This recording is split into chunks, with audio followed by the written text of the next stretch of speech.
천국은 마치 품꾼을 얻어 포도원에 들여보내려고 이른 아침에 나간 집주인과 같으니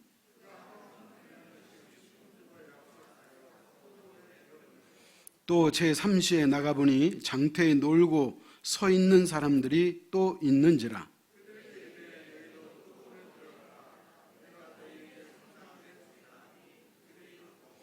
제6시와 제9시에 또 나가 그와 같이 하고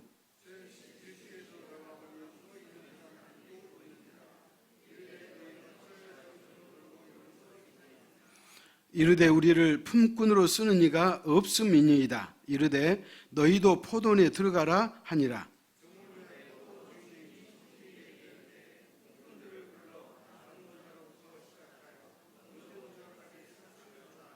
제11시에 온 자들이 와서 한 데나리온씩을 받거늘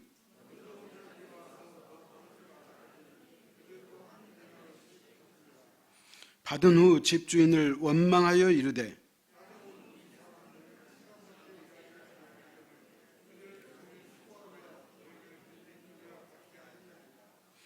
주인이 그 중에 한 사람에게 대답하여 이르되 친구여 내가 네게 잘못한 것이 없노라. 내가 나와 한 데나리온의 약속을 하지 아니하였느냐.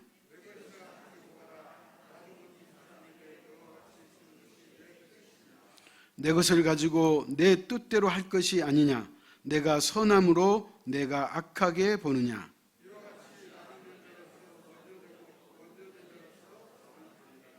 아멘. 그리스도인은 그 은혜로 사는 거예요. 은혜가 없이 어떻게 우리 살 수 있겠어요? 아무리 신앙생활을 오래 해도 은혜가 없으면 우리의 가슴에 메말라 있기 때문에 상당히 힘들거든요. 그러니까 항상 하나님의 넉넉한 은혜를 우리가 공급받아야지 우리가 이 땅을 그나마 행복하게 또 아름답게 살아갈 수가 있습니다. 기독교 영성작가인 필립 얀시라고 하는 목사님이 계셨는데 이제 이분은 소천했는데 이분이 놀라운 하나님의 은혜라는 그 책 속에서 하나님의 그 공급해 주시는 그 은혜를 그는 자신이 할 수 있는 그 소위 말하면 글 쓰는 그 재주를 가지고 하나님 앞에 찬양하고 하나님의 은혜를 감사하는 그런 내용인데 이분이 자신의 책 말미에 뭐라고 적었냐면 이렇게 적었어요. 나는 하나님의 은혜를 설명하기보다 전달하고 싶습니다. 그런 거예요. 무슨 말이에요? 하나님의 은혜를 설명해서 얻는 게 아니에요. 하나님의 은혜는 우리가 지식으로 얻는 게 아니에요. 하나님의 은혜는 우리가 몸소 우리가 체험하고 그것을 다른 사람과 나눌 때 그게 배가 되고 또 하나님께 영광이 되는 줄 믿으시기 바랍니다. 그렇기 때문에 그리스도인에게서 절대적으로 필요한 것이 뭐냐? 그것은 하나님의 은혜예요. 오늘 우리가 읽었던 마태복음 20장의 품꾼의 비유에도 보면 하나님께서 주님께서 하신 얘기인데 그 얘기의 핵심 내용이 뭐냐? 은혜라는 거예요. 하나님이 우리에게 끊임없이 은혜를 주신다는 거예요. 하나님께서 우리에게 필요한 은혜를 날마다 공급해 주신다는 거예요. 그렇기 때문에 우리가 다른데 여러분이 집중하거나 다른데 여러분이 사이클을 맞추지 말고 하나님에게 사이클을 맞추는 거예요. 하나님께 초점을 맞추면 그 은혜가 오롯이 여러분 각자에게 흘러가는 줄 믿으시기 바랍니다. 우리가 성경에 보면 모든 사람 이런 표현이 자주 나오는데 그 모든 사람이라고 하는 이 표현 다음에 나오는 게 있어요. 그건 뭐냐면 우리가 죄인이라는 거예요. 모든 사람이 죄인이라는 거예요. 모든 사람이 하나님 앞에 범죄했다는 거예요. 모든 사람이 그러기 때문에 지옥 갈 수밖에 없다는 거예요. 그랬던 저와 여러분을 예수 그리스도가 당신의 십자가의 은혜를 통해서 저와 여러분을 구원해 주셨음을 믿으시기 바랍니다. 그렇기 때문에 우리가 구원받는 것도 우리의 어떤 공로나 우리의 노력으로 받는 게 아니고 하나님이 우리에게 거저 주시는 은혜로 받는 줄 믿으시기 바랍니다. 그렇기 때문에 이 땅에 수많은 종교가 있지만 그 가운데 기독교라고 하는 종교의 특징이 하나 있다면 그것은 뭐냐? 하나님의 은혜예요. 여러분, 기독교를 제외한 세상의 모든 종교는 자력 구원이에요. 자력군이라는 말이 뭔 말이냐면 자신의 힘으로 노력하고 자신의 힘으로 공덕을 쌓고 자신의 힘으로 뭔가를 해야지 구원받는다고 가르치는 거예요. 그러나 기독교는 우리의 행위로 구원받지 않아요. 우리가 열심히 노력한다고 해서 구원받는 게 아니에요.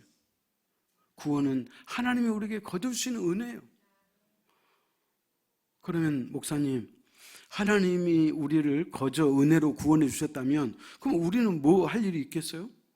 우리는 뭐 하는데요? 그렇게 물을 수 있어요. 다시 말씀드립니다. 우리가 하는 모든 신앙 행위는 구원을 받기 위해서 하는 행위가 아니고 하나님께서 저와 여러분을 구원해 주셨기 때문에 그 은혜에 감사해서 우리의 신앙의 행위를 한다는 거예요. 구원받으려고 용을 쓰고 노력하고 애를 써서 우리가 구원받는 게 아니고 구원은 하나님이 우리에게 거저 주셨기 때문에 나 같은 죄인을 하나님이 이렇게 사랑하시고 그리스도의 십자가의 은혜로 모든 죄를 용서해 주시고 나를 구원해 주셨으니 이제 나는 구원받은 하나님의 자녀로서 내가 살아야 될 그 길을 가야지. 내가 하나님의 자녀로 그리스도인으로서 내가 해야 될 일이 있다면 나는 그 일을 기꺼이 가겠노라. 이게 바로 신앙의 행위인 거예요. 그렇기 때문에 저와 여러분은 은혜로 구원받는 거예요. 그래서 기독교의 가장 큰 특징은 뭐냐? 은혜예요. 여러분, 불교는요 고행을 해야 돼요. 힌두교는 업보를 쌓아야 돼요. 유대교는 언약을 지켜야 되고 이슬람교는 자신들의 법전을 지켜야지 구원을 받는다고 그렇게 설명하고 있어요. 그러나 기독교는 하나님의 은혜예요. 물어봅시다. 하나님이 아쉬울까요? 저와 여러분이 아쉬울까요? 우리가 아쉽죠. 우리가 아쉽죠. 근데 마치 우리는 하나도 안 아쉬운 것처럼 그냥 덤덤하게 살아. 하나님은 마치 당신이 아쉬운 것처럼 우리를 향해서 절절매고 우리를 찾아오시고 우리를 흔들어 깨우기도 하시고. 여러분 생각해 보세요. 여러분이 하나님 앞에 나갔어요? 여러분이 하나님을 먼저 찾아갔어요? 아니에요. 하나님이 우리를 먼저 찾아오신 거예요. 그러니까 여러분은 무슨 복이 그렇게 많아요? 여러분은 복 받은 사람이에요. 왜냐하면 하나님이 나를 찾아오셨잖아요. 십자가의 보혈로 우리의 모든 죄를 다 용서해 주시고 그래서 우리를 의롭다고 우리를 인쳐주시고 너는 내 것이라고 해주셨고 우리에게 영원한 천국, 영원한 소망을 주셨음을 믿으시기 바랍니다. 그렇기 때문에 우리가 은혜 아니고는 살아갈 방법이 없어요. 그러므로 저와 여러분은 은혜를 사모해야 돼. 하나님의 은혜를 사모해야 돼. 저는 새벽마다 기도할 때마다 빠뜨리지 않는 기도가 있어요. 하나님, 나의 노력과 나의 열심과 나의 수고와 나의 땀방울로 내가 이 땅을 살아가는 것이 아니고 하나님이 오늘 또 공급해 주시는 그 은혜를 먹고 저는 살아가는 자입니다. 그러므로 나에게 은혜를 베풀어 주옵소서. 넉넉한 은혜 속에 내가 오늘 하루도 살아갈 수 있도록 나를 축복해 달라고 나는 날마다 기도하는 거예요. 그래서 우리가 은혜로 사는 거예요. 오래전에 한 20년 이상 된 것 같은데 혹시 아마데우스라는 영화 혹시 아세요? 그 모차르트가 나오는 영화잖아요. 근데 이 영화의 내용이 뭐냐면 그 당시에 유명한 작곡가가 있었는데 그 작곡가 이름이 누구였냐면 안토니오 살리에르였어요. 이 안토니오 살리에르라는 이 사람이 유능한 작곡가인데 자기는 전무후무한 하나님을 높여드리고 하나님을 찬양하는 그런 곡을 한번 쓰고 싶어. 자기가 작곡가니까. 그런데 그 하나님의 은혜를 위대하게 찬양하려고 하는 그 곡을 자신은 쓰고 싶기는 쓰고 싶은데 자신의 능력은 부족한 거예요. 그러니까 늘 안타까워. 본인이. 그런데 그 당시에 아주 어린 예송이라고 하는 그 모차르트라고 하는 그 어린애는 하나님께서 이 지상에 있는 사람들 가운데 최고의 음악성, 천재성을 부여해줘가지고 그 친구는 뭐 그냥 작곡만 하면 아주 유명한 곡이에요. 그러니까 이 살리는 사람이 마음이 아파요. 자신은 하나님을 위해서 그렇게 기가 막힌 은혜로운 찬양곡을 쓰고 싶었는데 자신의 한계 때문에 못 쓰고 있는데 저 어린 애송이는 그냥 쓰기만 하면 히트를 치는 거예요. 그래서 이 아마데우스의 주인공이 누구였어요? 모차르트였어요. 여러분 모차르트의 이름이 뭐냐면 그 볼프강 아마데우스 모차르트거든요. 근데 이 아마데우스라고 하는 이 말의 라틴어로 이 말의 뜻을 찾아보면 하나님께 사랑받는 자 그런 뜻이 있대요. 그러니까 이 모차르트에는 이미 이름 속에 하나님의 사랑을 받는 자로 기록이 되어 있는 거예요. 그래서 이 친구는 노력하지 않아도 그 아이에게는 천재성이 있기 때문에 그냥 하나님을 찬양하는 곡들을 쉽게 쓰는 거예요. 그러면 살리에르라고 하는 이 사람과 이 모차르트와 두 사람을 비교해 보자는 거예요. 이 살리에르는 자신의 노력과 자신의 열심을 가지고 하나님을 찬양하려고 하지만 뜻대로 되지 않아요. 근데 이 모차르트는 아무 노력도 하지 않고도 곡을 쉽게 쓰는 거예요. 왜? 하나님께서 그에게 은혜를 부어주셨기 때문에 그런 거예요. 여러분 설명이 은혜로 받게 되지 않아요. 오늘 우리 윤정영 청년도 왜 하나님께서는 나에게 은혜를 주시지 않는가, 나에게 합격의 이 은혜를 주시지 않는가 그렇게 섭섭하게 생각할 때가 있지만은 사랑하는 성도 여러분이요, 하나님은 우리에게 모든 것을 주실 때에는 우리에게 필요한 은혜를 이미 넉넉히 주셨음을 믿으시기 바랍니다. 그렇기 때문에 이 모차르트라는 사람도 하나님의 은혜를 받으니 그렇게 위대한 곡을 썼다는 거예요.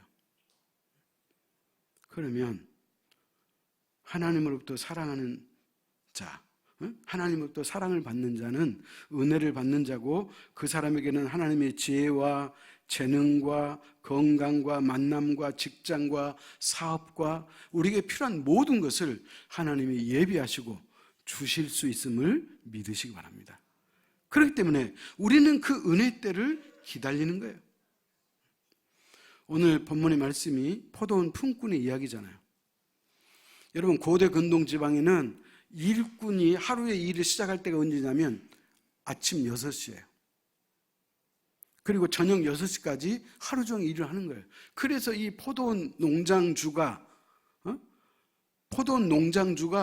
일꾼을 모집하러 가는데 아침에 일찍 오는 사람도 있고 아침 새참 때 오는 사람도 있고 점심 먹고 나서 온 사람도 있고 오늘 심지어는 저녁 6시가 일이 끝나는 시간인데 오후 5시에 와서 일하는 사람도 있는 거예요. 그래서 이 사람들이 와가지고 열심히 일을 했네요.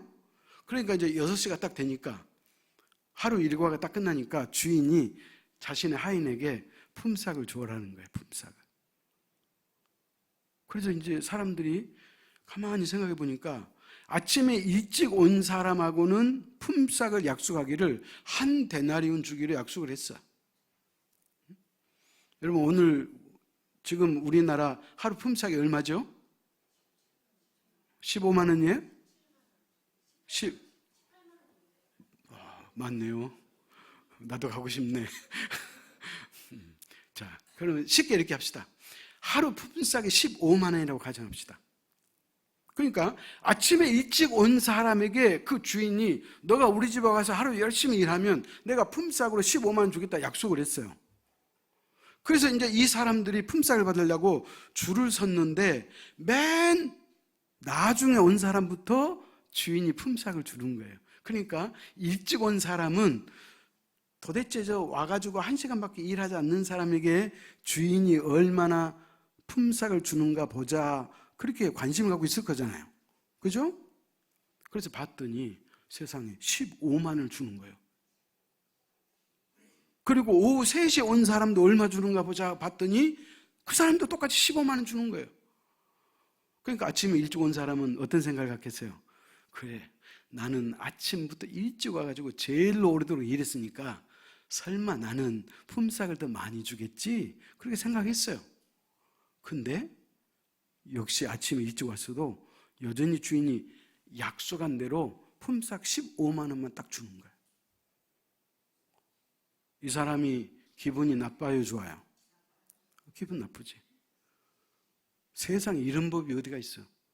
주인이 완전히 못돼 먹었잖아요. 응? 1시간 일한 사람도 15만 원 줬으면 자기는 하루 12시간 일했기 때문에 많이 줘야 되잖아요. 이 사람이 그래서 주인한테 삿대질하고 따지는 거예요. 왜 나는 이것만큼밖에 안 주느냐는 거예요. 주인이 뭐라는 줄 아세요? 어이 여보게, 자네하고 나하고 하루 품삯을 정했지 않는가? 내가 그래서 자네하고 하루 품삯 15만 원 약속했기 때문에 내가 자네한테 15만 원 주는데, 나는 약속대로 주는데 어찌 자네는 나를 나쁜 사람으로 여기는가? 그런 거예요. 여러분, 무슨 얘기예요? 자본주의 사회에서는 이게 있을 수 없어요.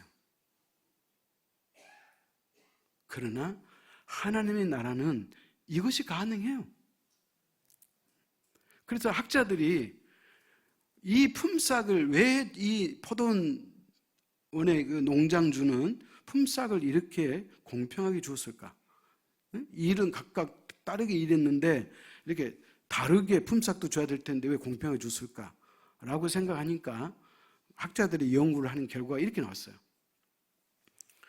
자, 하루 한 데나리온은 한 가족이 하루 먹을 수 있는, 소위 말하면 식량값이에요. 그러니까 하루 벌어서 하루 사는 거예요.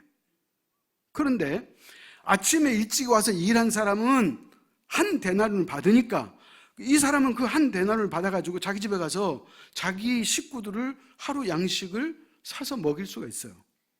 그런데 이제 일꾼이 오후 5시에 와가지고 1시간 일했네?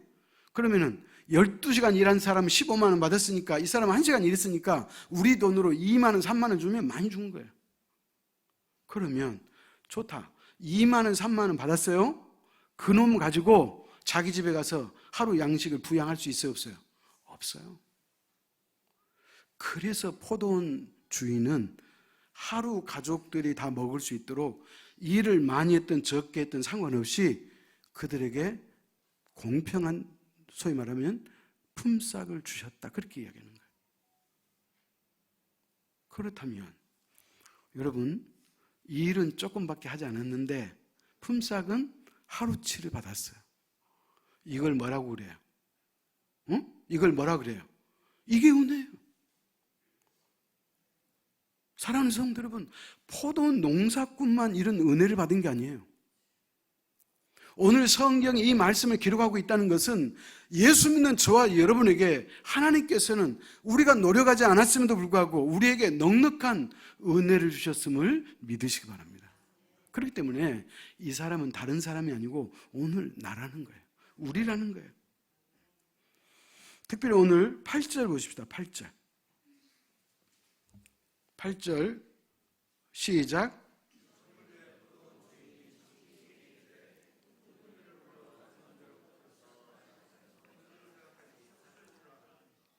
예.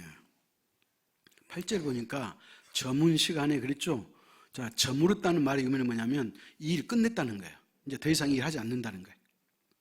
그래서 주인이 그 일꾼들이 일을 끝냈어요. 그리고 나서 이 품삯을 오래도록 일한 사람이나 조금밖에 일하지 않은 사람이나 똑같이 하나님이 줬다는 거예요. 포도원의 주인은 하나님이죠. 그래서 똑같이 줬어요. 그러니까 성경이 이것을 기록하는 이유는 뭐냐? 하나님의 절대적인 은혜를 이렇게 설명하는 거예요. 여러분, 우리도 이 하나님의 은혜가 있기 때문에 오늘 이 자리에 있는 거잖아요. 우리가 노력해서 열심히 우리가 어떤 공로를 쌓아서 착한 일을 많이 해서 그 조건을 보고 하나님이 우리를 구원하신다면 우리는 우리 가운데 구원받을 자가 하나도 없어요. 근데 우리는 아무 노력도 없고 공로도 없고 우리가 열심을 낸 적도 없지만 하나님은 우리에게 뭐예요? 은혜를 주셨기 때문에 우리가 그 은혜로 구원받았음을 믿으시기 바랍니다. 그래서 은혜를 다른 말로 말하면 거저 받는 선물, 그렇게 말하는 거예요. 거저 받는 선물. 또 사람은 이렇게 말하면 또 오해를 해요. 뭘 오해하냐면 거저 받는 은혜라 그러니까 싸구려 은혜로 생각해요. 여러분, 그건 오산이에요. 하나님이 주시는 은혜를 우리가 거저 받기는 해요. 거저 받기는 하지만 이 은혜가 거저인 이유는, 이 은혜가 공짜인 이유는 하나님께서 이미 그 값을 치러주셨기 때문에 공짜인 거라. 아멘? 값어치가 없어서 값이 나간 것이 아니고 값어치가 있지만 그 주인이 그 값어치를 이미 대가를 지불해 놓고 우리에게 거저 주기 때문에 우리는 거저 받는 거예요. 예수 그리스도가 십자가에서 죽으셨잖아요. 그분이 누구 때문에 십자가에 죽었어요? 나 때문에, 나 때문에. 다른 사람이 아닌 나 때문에 예수 그리스도가 십자가에 죽으셔가지고 그분이, 내가 흘려야 될 피를 그분이 대신 흘리셔서 나는 이제 흘릴 필요가 없어요. 왜? 내가 흘릴 피를 나 대신 흘려주신 주님이 계셨기 때문에 이제 나는 그분의 공로로 죽지 않아도 된다는 거예요. 그래서 영생을 얻은 거예요. 이게 얼마나 감사한 일이에요. 그래서 예수 그리스도의 십자가를 주님이 짊어지시는 것은, 잘 들으십시오, 그분이 나의 죄를 전가받아서 십자가에 죽으신 거예요. 그러니까 예수님이 십자가에 죽으실 때는 모든 사람의 죄를 그분에게 뒤집어 씌워가지고 그분이 죽으셨다는 거예요. 그래서 나의 죄는 예수님께로 옮겨가고, 예수님은 죄가 없으신 분이죠. 그는 흠과 티가 없으신 분이에요. 그분이 이 땅에 태어날 때 동정녀 마리아에서 태어난 이유가 죄 없이 태어나야 되기 때문에 동정녀에서 태어났어요. 그렇기 때문에 예수 그리스도의 의는 우리에게로 옮겨지고 우리의 죄는 그분이 가져간 거예요. 그래서 우리가 죄 용서 받은 거예요. 그래서 우리가 구원받은 하나님의 자녀가 됐음을 믿으시기 바랍니다. 그렇기 때문에 은혜의 본질은 뭐냐? 값이 없어요. 거저 받는 거예요. 우리가 거저 받지만 그것이 가치가 없어서 거저 받는 게 아니고 하나님께서 이미 값을 치러주셨기 때문에 우리는 단지 거저, 선물로, 공짜로 우리가 받는 거예요. 그러나 그 은혜는 우리가 지불할 수 없는 대가를 치렀음을 믿으시기 바랍니다. 사랑하는 성도 여러분, 그래서 기독교는 공로사상이나 성과주의가 아니에요. 저와 여러분이 어떤 공로가 있어서 너 됐어, 합격, 그렇게 해서 하나님이 우리를 구원해 주신 게 아니라는 거예요. 우리는 부족하고 우리는 갚을 길이 없어. 우리는 우리의 죄를 스스로 씻을 능력도 없고 그럴 만한 재주도 우리에게 없어요. 그런 저와 여러분을 주님이 찾아오셔서 우리를 너는 내 것이라고, 내가 너의 죄값을 다 용서해 주었고 너는 이제 의롭다고 인쳐주시고 너는 하나님의 백성의 자녀요 영원한 천국의 시민이라고 우리에게 말씀해 주셨음을 믿으시기 바랍니다. 그래서 사도 바울이 뭐라 그래요? 나의 나된 것은 누구의 은혜다? 하나님의 은혜다. 그런 거예요. 그 은혜예요, 은혜. 그래서 옛날 우리 어르신들 말씀에 사람이 연세가 들면 밥심으로 산다 그러죠? 근데 그리스도인은 밥심으로 사는 게 아니에요. 뭘로 살아요? 은혜로 살아요. 저는 여러분이 넉넉한 은혜를 받고 그 충만한 은혜로 올 한 해를 아름답게 살아낼 수 있기를 축복합니다. 기도하겠습니다. 하나님 아버지, 하나님의 은혜를 오늘 시간 다시금 되새김질하고 깨닫게 하셨음을 진심으로 감사합니다.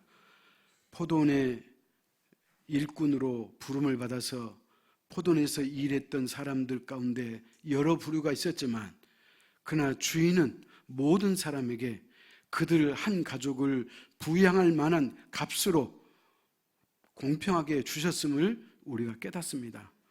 바로 그 포도원의 농사꾼이 다른 사람이 아닌 나였음을 고백하고 하나님께서 나는 일도 못하고 시간도 부족했지만 그럼에도 불구하고 하루를 살아갈 수 있는 넉넉한 은혜를 주셨기에 살아갈 수 있음을 우리가 배웠사오니 아버지 하나님, 이제 우리가 앞으로 하나님의 그 크신 은혜를 사모하게 하시고 그 크신 은혜를 자랑하게 하시고 그 크신 은혜를 다른 사람들과 나눌 수 있는 거룩한 하나님의 자녀가 되도록 인도하여 주옵소서.